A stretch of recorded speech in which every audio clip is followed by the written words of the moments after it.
కొంచెం మీదకి వెళ్ళాము అంటే అడవుల సంఖ్య తగ్గుతుంది, అంటే విస్తృతంగా ఉన్నవి కాస్త తగ్గుతాయి.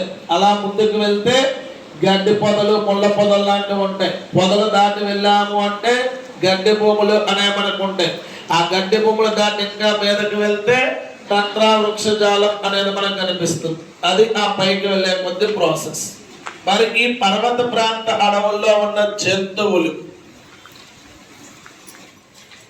ఆల్మోస్ట్ మనకి హిమాలయ రీజియన్ లో ఉన్న జంతువుల పేర్లన్నీ కూడా రాయొచ్చు. జంతువులు, సో జంతువుల్లో మనకి కాశ్మీరీ కనితి, సాగి హార్న్ వైల్డ్ ఐబెక్, సాగి హార్న్ వైల్డ్ ఐబెక్, కొమ్ములు తిరిగిన, దాని తెలుగులో అది ఇంగ్లీష్ పదం అది. సో కొమ్ములు తిరిగిన